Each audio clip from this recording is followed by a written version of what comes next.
Good afternoon, everyone. I'm Nicole Roder from Gladstone Psychiatry and Wellness. And just a reminder that this webinar is being recorded, so please keep your cameras turned off so that you don't appear on the recording. We're going to post it to YouTube. And the way that the recording is set up is that it should only record you if your camera is on. Um, okay. This is my colleague, Olivia, the only other person with her camera on right now. And she is going to be helping me with technical stuff, Zoom stuff.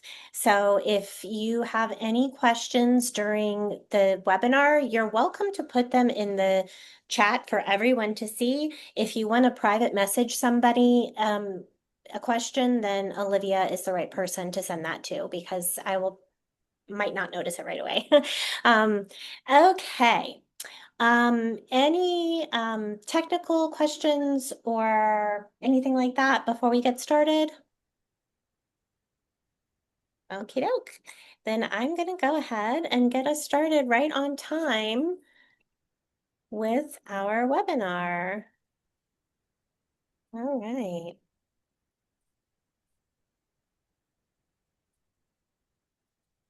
Okay. And also just like I said before, this is being recorded.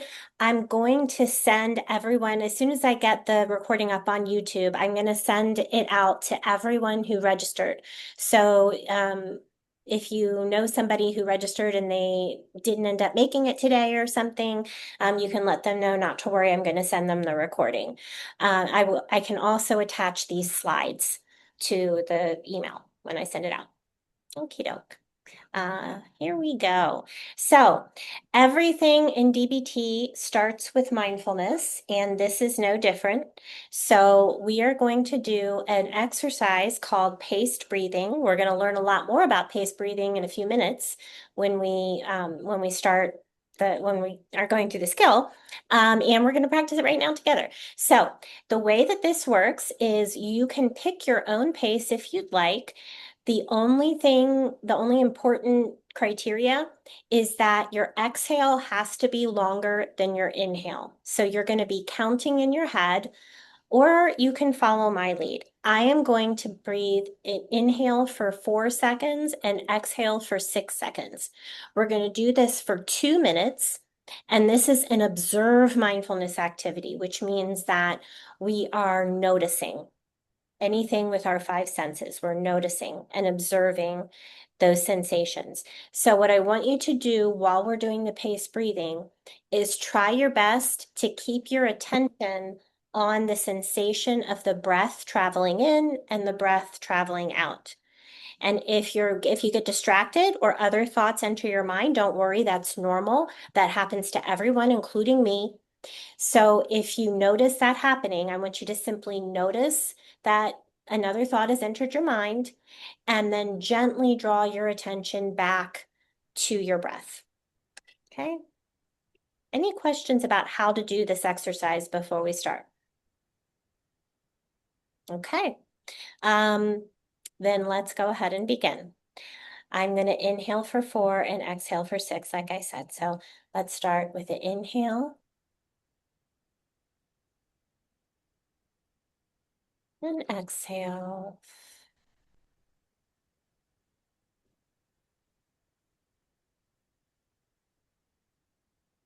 In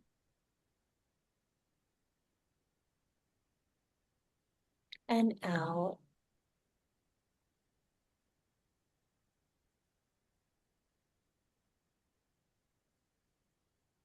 In and out.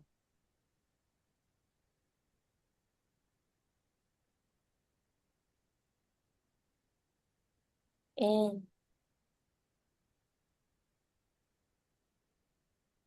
and out.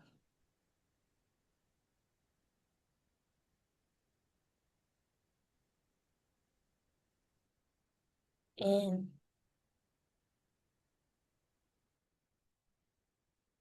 and out.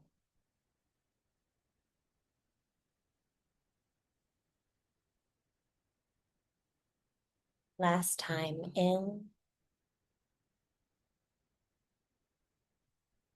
and out.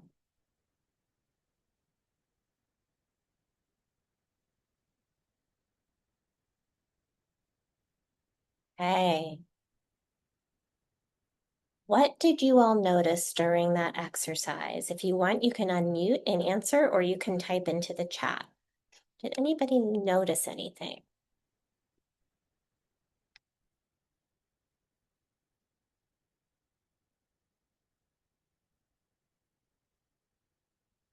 Okay, my shoulders relaxed, more relaxed. Nice, nice. Did anybody a sense of calmness through every breath? That's wonderful. I'm glad to hear that.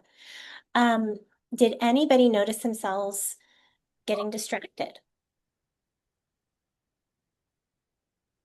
Christopher says, I could feel my pulse drop. Jenny says, yes, she did notice herself getting distracted. Ian, did you have something you wanted to say? It sounded like you were about to talk. It's okay if you don't. Sorry, I came off mute. I apologize. Oh, no worries, no worries. Okay. Great. So yeah, it's yeah, cats can do that, right? If it's a good thing my dogs aren't in the room or they would be demanding my attention right now. Um, so yeah, and then like I said at the beginning, it's totally normal to get distracted. We all do. It's the way human brains work. And I hope that if you notice yourself getting distracted, that you were able to bring your attention back to the exercise. We call that a rep in mindfulness. I think of the length of time that you're able to stretch out the mindfulness without being distracted. I think of that as endurance. And I think of all the times that your mind wanders away and you bring it back. I think of that as a rep. And every time you do that, you're strengthening that mindfulness muscle and improving your endurance. So I hope that you all enjoyed that exercise. And now we're going to continue with the webinar. All right. So before we get started, I want everybody to know who's talking to them right now, right? So Gladstone Psychiatry and Wellness has a comprehensive DBT program that offers full fidelity to the model developed by Dr. Marsha Linehan, and she is the psychologist who created DBT therapy.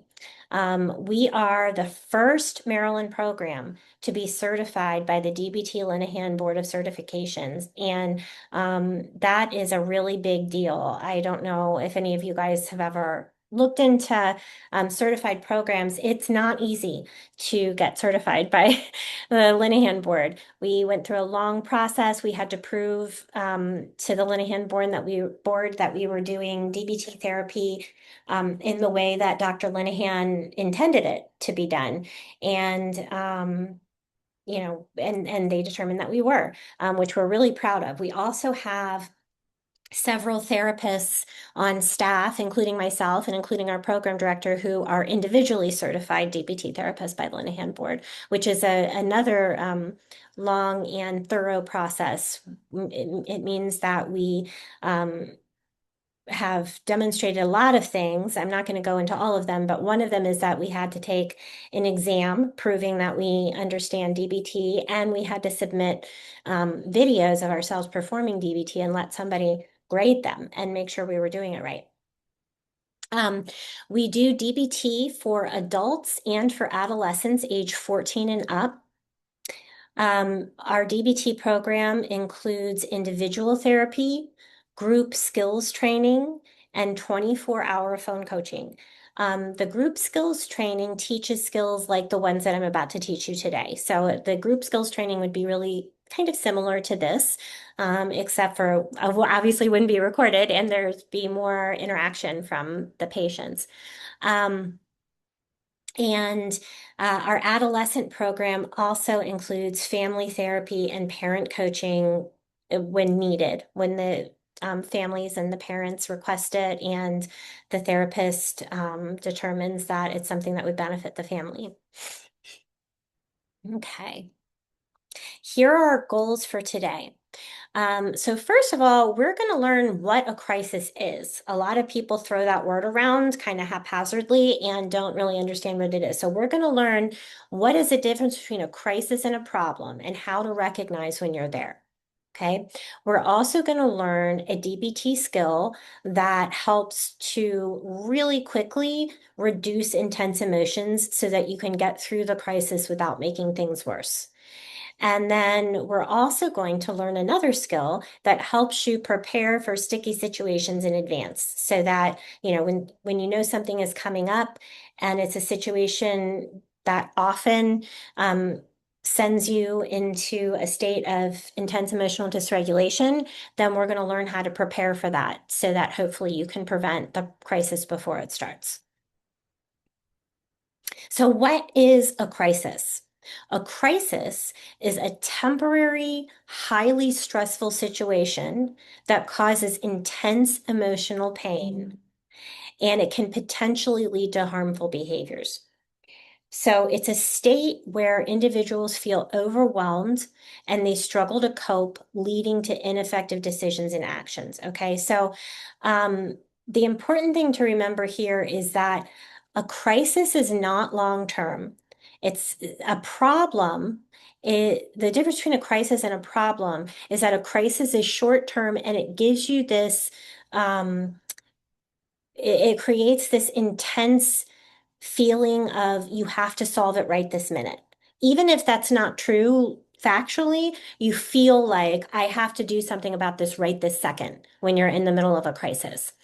And the reason that it's a problem is because a lot of times the thing that you feel like doing that you think will help you feel better in that crisis is something that would harm you. So the reason we teach these skills is so that you can use these skills instead, so that you're not tempted to act on a crisis behavior. Some examples of crisis behavior might be self-harm or addictive drug use or something of that nature. Okay. Okay, this is a graph that I like to use to explain the biosocial theory of DBT. So this biosocial theory is how DBT understands emotional dysregulation. I hope you guys can see this blue dot on the screen moving around. Can anybody give me a thumbs up or like put your Zoom hand up if you can see this? It's a blue dot moving around on the screen. Okay, good. Somebody said they can see it. Thank you so much. Okay, so going from left to right is time getting longer.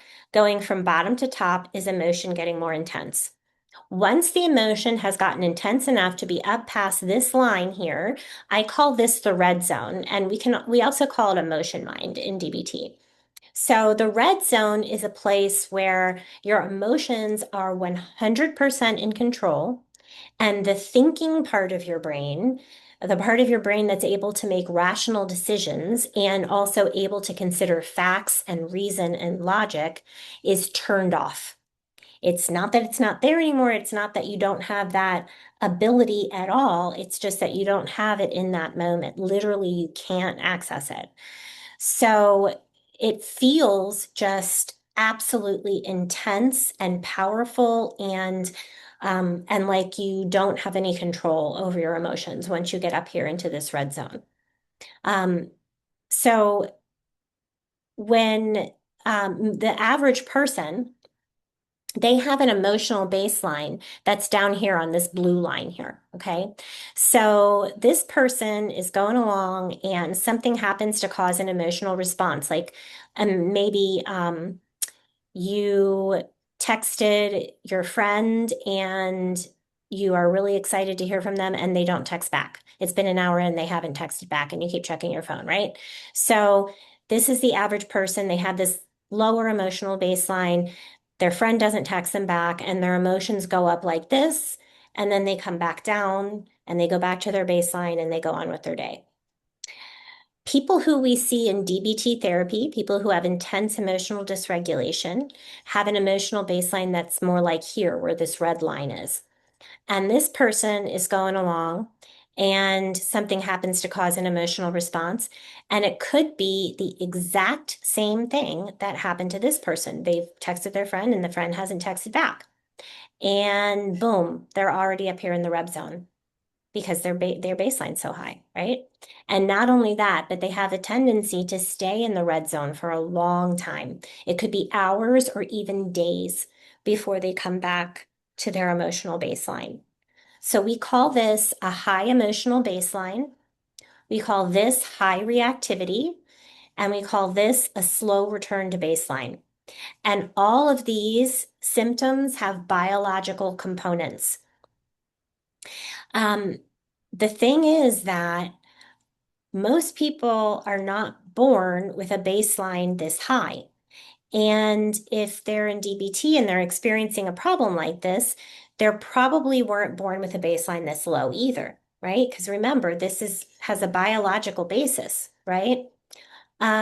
So my guess is that their baseline was somewhere in the middle when they were born. And then over time, what the biosocial theory tells us is that over time, it inches up higher and higher and higher until gets to where it is now. And what causes that to happen is the transaction between these biological components and the social environment. Okay, the social environment basically means other people. Okay, so um, this person has lived their whole life with the people around them not understanding why they're reacting to a problem like this way up here in the red zone when most other people react to it down here. And when they do, they invalidate this person. You guys have probably heard the word validation and invalidation.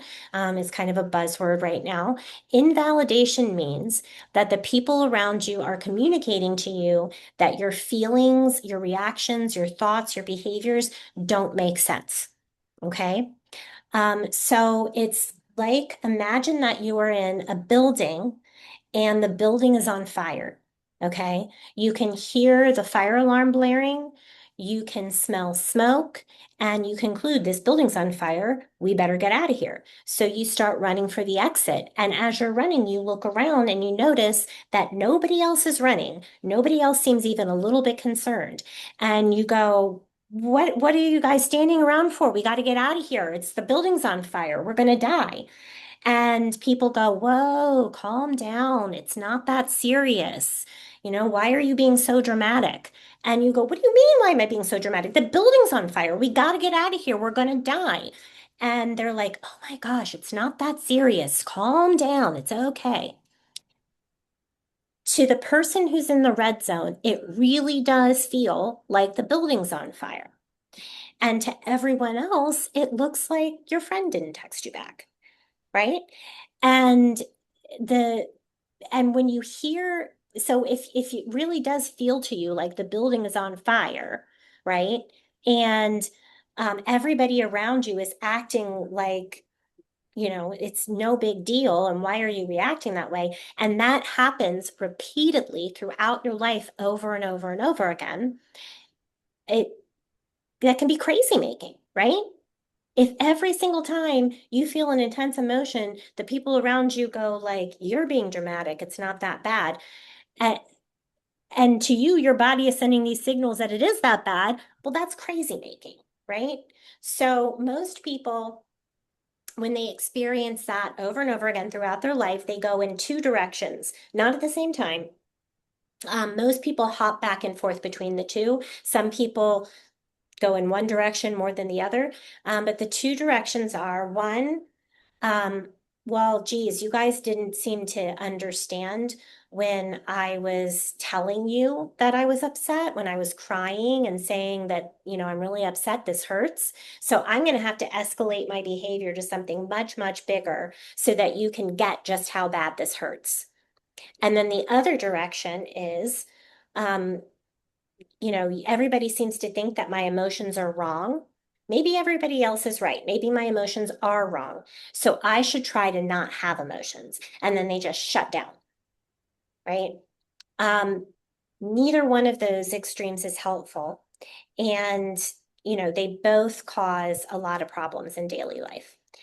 Any questions so far about the biosocial theory?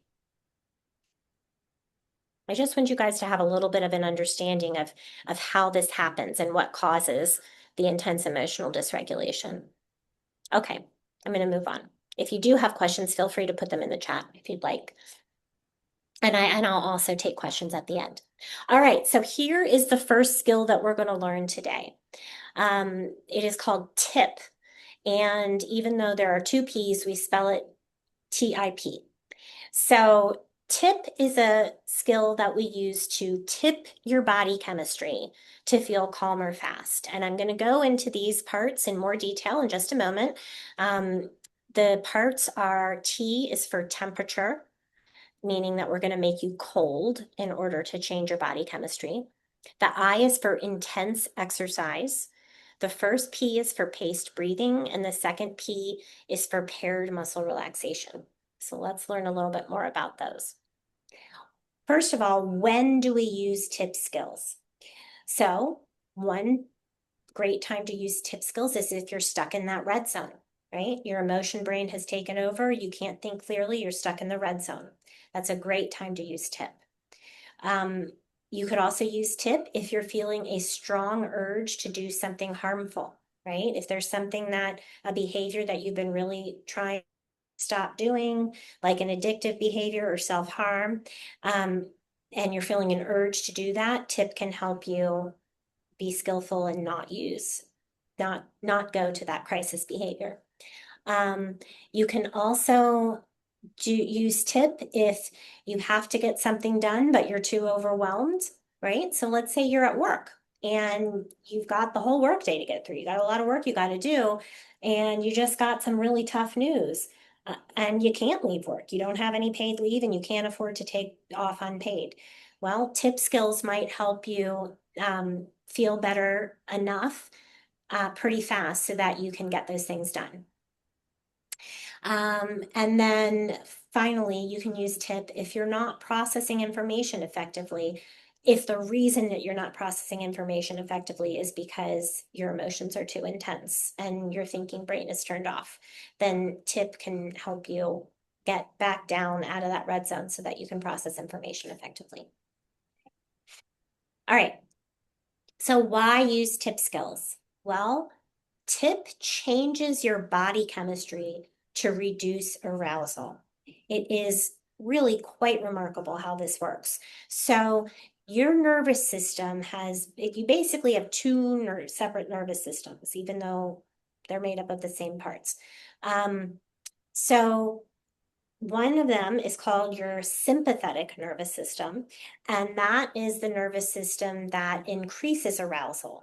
It activates emotion, ready for action.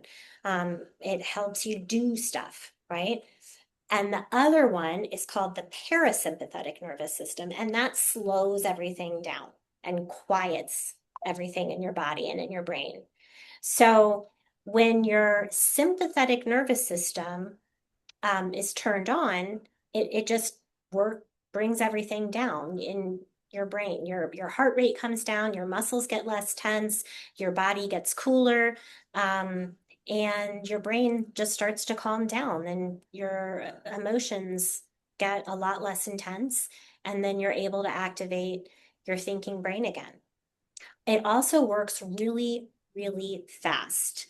If we have time today, I'm going to show you a short YouTube video of a man using the temperature part of TIP, and he's wearing a heart rate monitor, so you can see exactly how fast it works. It's really remarkable. And then a third reason is TIP is as effective as harmful behaviors at reducing painful emotions. Okay, so in DBT, the way we think about harmful behaviors is not as being the problem themselves. We think of those harmful behaviors as an ineffective solution to a different problem. All right. So, for example, if you're a person who self-harms, you probably self-harm because you're trying to solve some other problem that your emotions are too intense, you feel miserable, and when you self-harm, that helps you feel better. It also activates parasympathetic nervous system, right? Or using an addictive substance or, engaging in lots of other dangerous behaviors can also reduce painful emotions. So can tip, right? So we can replace those harmful behaviors with tip so that you're not hurting yourself. You're not doing things that could cause harm to you or others. And then finally, it's easy to do without a lot of thinking. I'm going to show you how to do it in just a minute. It is super easy to do, and you don't have to think very hard at all, especially if you practice it daily. These skills might be difficult to remember if you just come to this webinar and that's all you do and you never think about it again. But if you practice it, or I should say, and if you practice it every day, or as frequently as you can, then it'll be easier to remember, and you can do it without a lot of thinking. Okay, so here are the parts of tip. First, temperature. The first tip skill involves changing the temperature of your face with cold water or ice packs while holding your breath. So basically what you do is you get a bowl or a sink that you stopped up and you fill it with cold water. It doesn't have to be ice water, but it does have to be cold. Or if you don't have access to water, you can also use an ice pack. I'm going to go over that in just a sec. But with the cold water, what you do is you hold your breath and you put your face down into the water until the water is covering your face above your temples. You want your eyes, nose, mouth, and temples all under the water. And you hold your breath, obviously, because you're underwater, and stay like that for 30 seconds. And it's important that you're bent over at the waist, okay? The reason that that's important is because we're trying to activate the dive reflex. Your body has a reflex called the dive reflex, so that when you dive deep underwater, you are able to hold your breath for longer, right? So we're tricking your brain into thinking that you have dived deep underwater. And so it slows down everything. It activates that parasympathetic nervous system. It slows your heart rate way down and slows down everything else in your body as well. If you can't use water, it also works to take an ice pack and hold it over your eyes, but you also need to bend over at the waist and hold your breath. Okay, because if you don't do that, your body is not going to think that you're underwater. So bend over at the waist, put the ice pack on your face, and hold your breath. And we want you to do it for at least 30 seconds. If you can hold your breath longer than 30 seconds, great. If you can't hold your breath for 30 seconds, then come up for air and go right back. And just keep doing that until you've gotten to 30 seconds. People have asked lots of times if you can do it with another body part besides your face. I will say it's supposed to work best with your face. And I have seen people do it with an ice pack on the back of their neck. I've also seen people do it sitting in their car with the air conditioning blasting in their face. Right now it's a million degrees outside, of course, but in the winter time, you can also do it just by going outside, right? So the important thing is that you make yourself cold. Hopefully, you make your face cold, and you hold your breath and you bend over at the waist. Now, it is really important to note that this very quickly drops your heart rate. So if you have a heart condition, you need to talk to your doctor first before you try this. Okay. All right. Intense exercise. This is just as it sounds. You do any kind of intense aerobic exercise for at least 20 minutes. Now, I have seen people do it for fewer than 20 minutes and it's worked. And it's also true that it works best if you do it for 20 minutes. So the reason that this works is that one of the functions of emotions is that they prepare us for action, right? Think about what would happen if you were sitting on a beach and all of a sudden you saw a tsunami coming. You wouldn't sit there and think about it. You wouldn't make any kind of calculations. You wouldn't reason. You would feel fear and you jump up and run, right? Because that is your emotion's job. It's to motivate you to do something. So if you're feeling an intense emotion, um, then intense exercise kind of like works that action urge out. That's the reason that you have action urges when you have intense emotions. That's the reason that your intense emotions make you want to do something harmful sometimes, right? Partly because you know that doing that harmful thing will reduce your emotional intensity, and also because your body is just telling you, do something, do something, do something, right? So get up and do something. Right? You can run, you can do jumping jacks, you can do push-ups or sit-ups or something. Any kind of really intense exercise that gets your heart rate up will work. Paced breathing is what we did at the beginning of this session for our mindfulness exercise. So the way that this works is that you choose a pace, and it is really important that your exhale is longer than your inhale. The reason that that's important is that remember that you have that sympathetic and parasympathetic nervous system. Well, inhaling activates your sympathetic nervous system, and exhaling activates your parasympathetic nervous system. Okay, so when you inhale, your heart rate goes up a teeny tiny bit. And when you exhale, your heart rate goes down a teeny tiny bit. When you are like, if you took your pulse to measure your heart rate, let's say your heart rate is 60 beats per minute, it seems like that means that your heart is beating once per second. But in reality, what's happening is that each heartbeat is like a few fractions of a second different in length. You have this variability. If you wear like one of like a Fitbit or something, or any kind of activity tracker, and it measures your heart rate, it might tell you what your heart rate variability is, and it's usually something like a quarter of a second or a third of a second, right?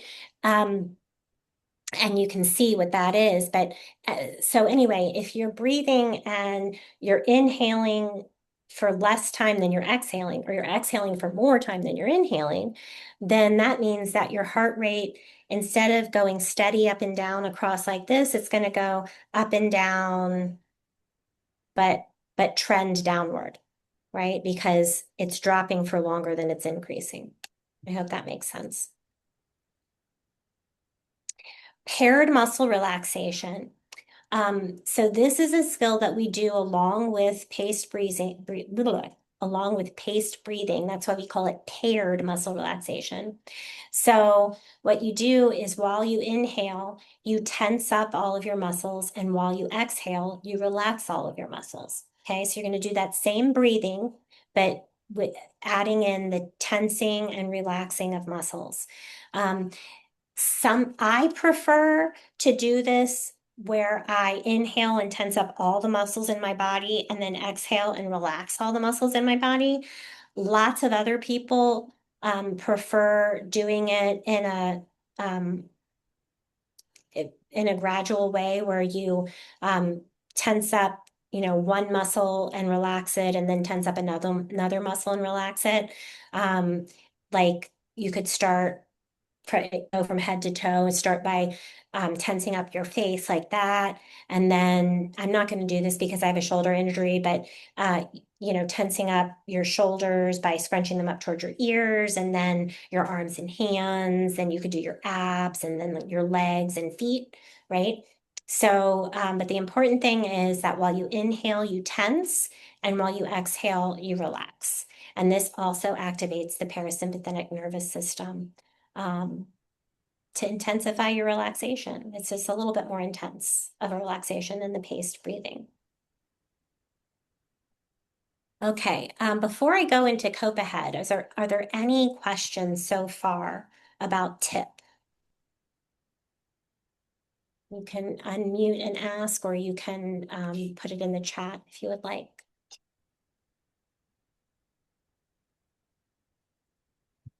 Okay, well, I will move on to cope ahead. And if you think of a question later, feel free to ask it. Alrighty, so cope ahead. This is the skill that we use to plan ahead for difficult situations. So this is how it works. You're going to describe the situation that's likely to cause distress. Um, so say you have a meeting with your boss coming up and you're nervous about it, or you're going on a first date, or um, you know, you're going to a family event and there are going to be people there who often stress you out, right? So describe the situation that's likely to cause distress and try your best to describe it mindfully, without judgments. Just describe the facts of the situation, okay? Then you're going to decide what skills you'll use to cope with that situation. Decide in advance. And if once you've done that, you have made a cope ahead plan, right? So it would be kind of like, all right, I'm going to have a meeting with my boss. And the last time I had a meeting with my boss,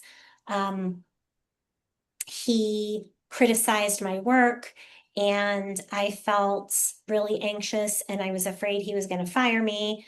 And as soon as I left his office, I drank, right? And I'm an alcoholic. This is a hypothetical. I'm not an alcoholic, but I'm an alcoholic and I'm trying to stop drinking. So what I'm going to do is while he's talking to me, I'm going to use paced breathing so that I don't feel so anxious and distressed, right? That's a cope ahead plan. That's the first part of this skill is making the plan. The next part of this skill is that you have to imagine the situation and practice coping effectively in your mind. Okay.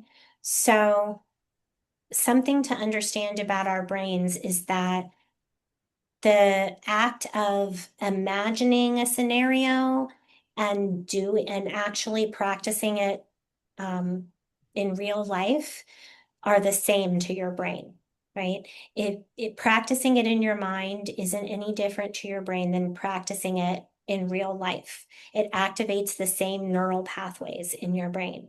So, and athletes even use this to their advantage, right? Because, athletes have to do a lot of practicing of their sport, and there's only so much physical activity that the body can handle. So they do, obviously, of course, they do practice in real life, but they also imagine. They practice in their imaginations too. Um, so you imagine the situation and imagine yourself coping effectively in your mind. It's important that you don't imagine yourself doing it the ineffective way, right? Because then you're practicing the opposite of what you want. You're practicing, using your crisis behaviors rather than using your skills. So imagine the situation and practice coping effectively in your mind.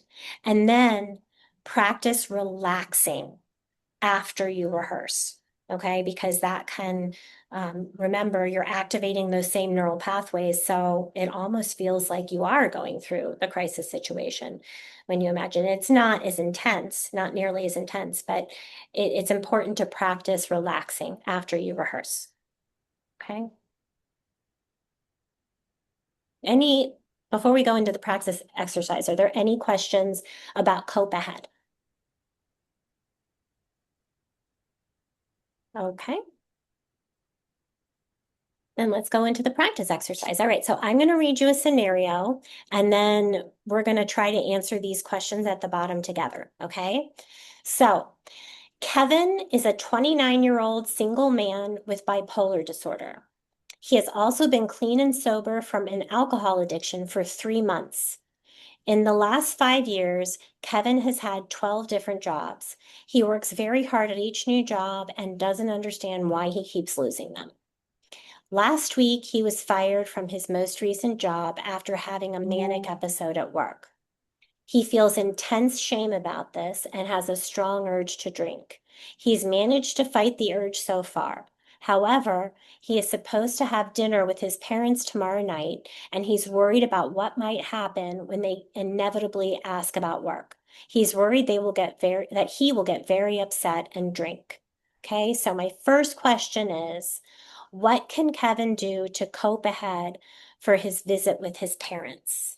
What do you guys think?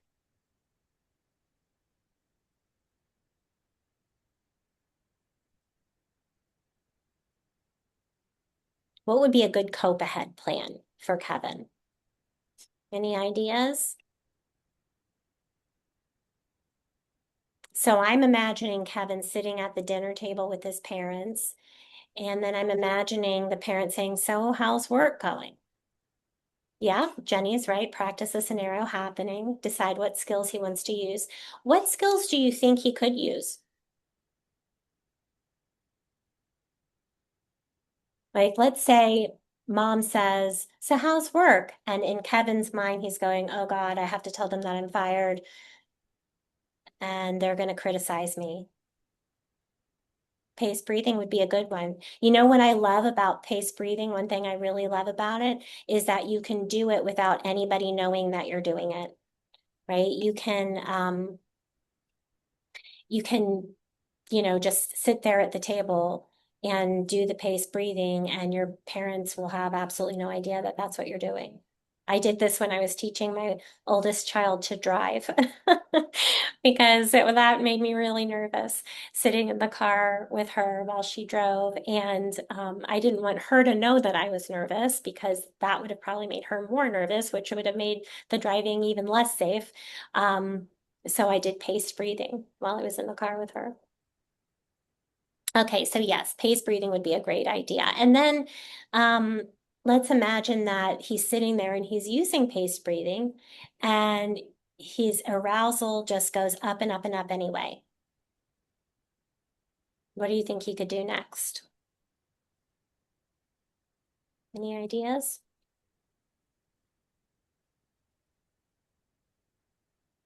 One thing that I recommend to clients there you go. Perfect. Leave the table and apply cold water to his face.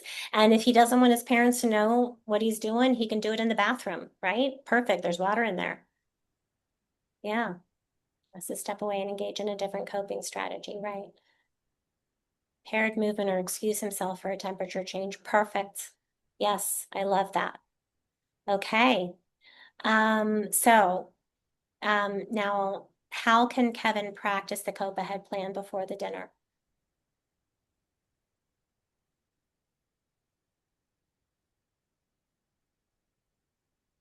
I know this seems like it must be a trick question because I just told you the answer a few minutes ago, right? But it's really just sitting down and really like setting aside a time for this. The setting, I just said setting aside a time, setting time aside for this and closing your eyes and imagining the scenario happening. And just make sure that you're imagining the scenario happening and imagining yourself using the skills, not imagining yourself getting totally stressed out and having everything go out of control. Okay. Okay. It looks like, what time is it? 12:43. We have lots of time for questions. Who has a question that they'd like to ask, either about the stuff that we went over today or about the DBT program at Gladstone? Are you tied into a year if you do the program, or is it broken up? I've done DBT before and they broke it up into like weeks, maybe 4 or 6 weeks. Is this something that you have to commit to for a year? Yes, it is a 1 year commitment for adults. For adolescents, it's a 6 month commitment. Okay, thank you. Yeah, you're welcome. And then at the end of the commitment, whether it's the 1 year for adults or the 6 months for adolescents, then we can do a new contract. We can extend it. So when you first come in, you will be, if you sign up for DBT and when you first meet with your therapist, you'll be in a stage of treatment that we call pre-treatment, and that lasts between 4 to 6 weeks. And during that time, your therapist and you will be determining whether or not you want to make that 1 year commitment, right? Your therapist will be evaluating whether or not they think DBT is the right fit for you, and you'll be evaluating whether or not you want to do the program. Um, and then at the end of pre-treatment, they're going to ask you if you want to make that commitment. So let's say you make the commitment, you do DBT, and you get to the end of your year and you're not done. You still have goals that you want to accomplish. You don't feel ready to be done yet. So you and your therapist will reevaluate and determine whether or not it might make sense for you to extend the contract. So we can always extend the contract if we need to. Good question. Any other questions?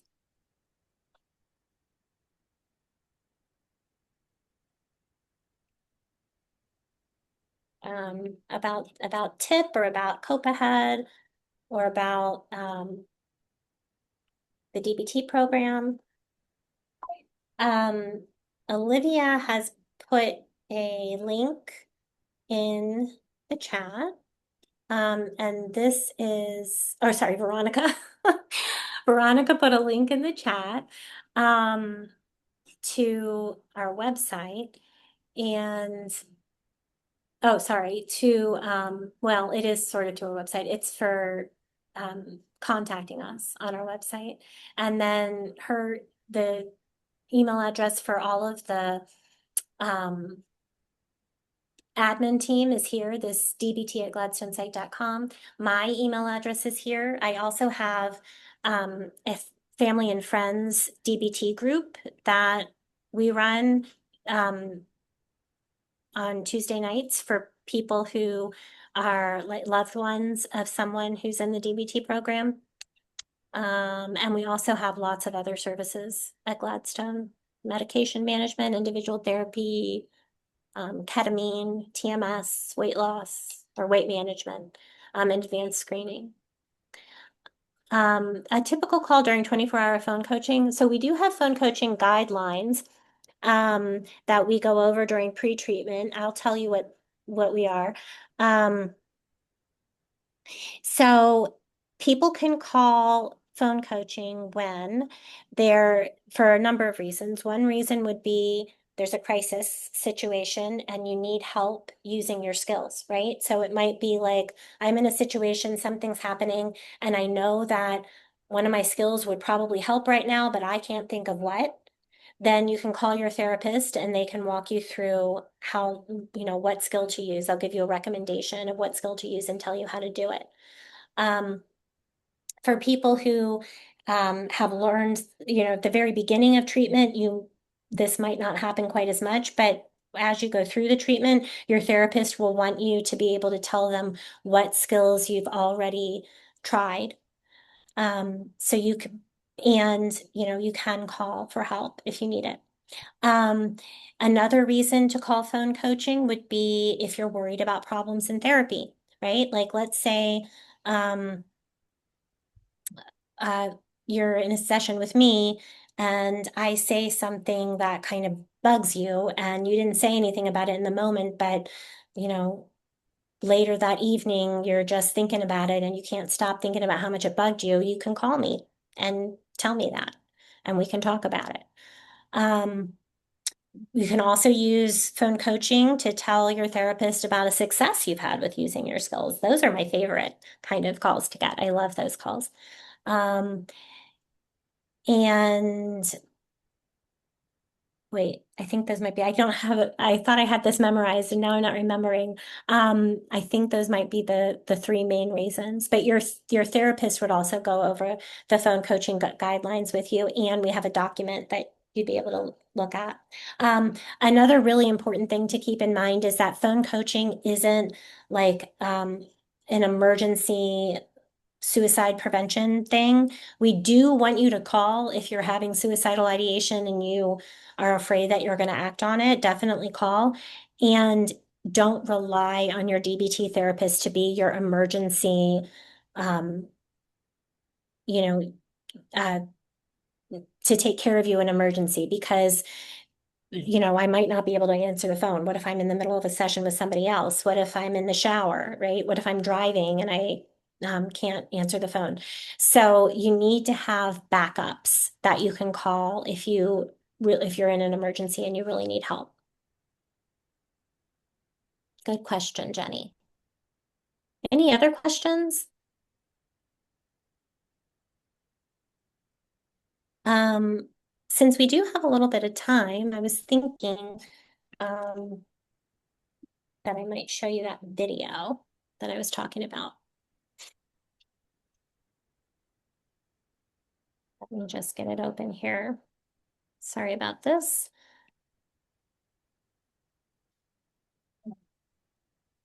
So I'm going to share my screen. One sec here.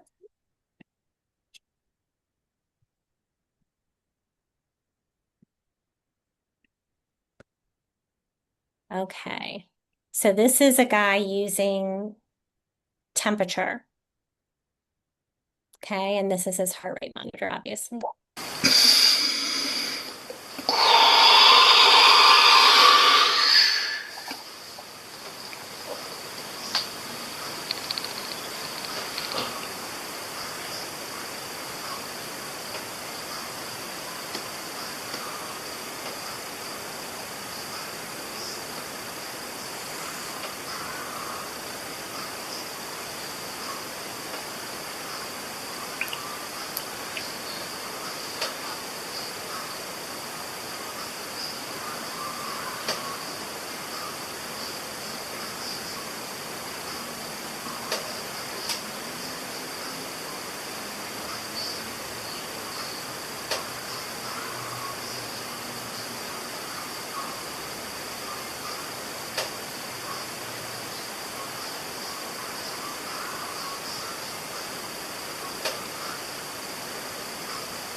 Yep.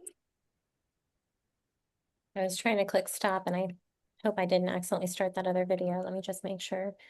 Okay. Um, okay. What do you think, guys? Looking at that video, any reactions? It really dropped his heart rate, didn't it?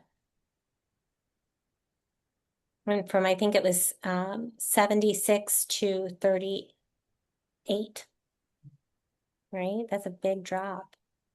Yeah. The first time I watched this, I was also surprised by how far it dropped. One time I showed this in group, and two of the group members said, "We thought we were witnessing a murder," because his face was in the water for so long. They were joking, of course. Um, yeah. Yeah, your ranges too. Yeah. Okay. Any other questions?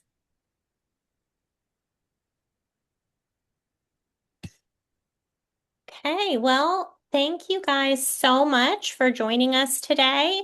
And you all have my email address, and you have dbt@gladstonepsych.com too if you want to contact our admin team. And thank you so much for being here. And yeah, let us know if we can do anything else for you. Have a great day.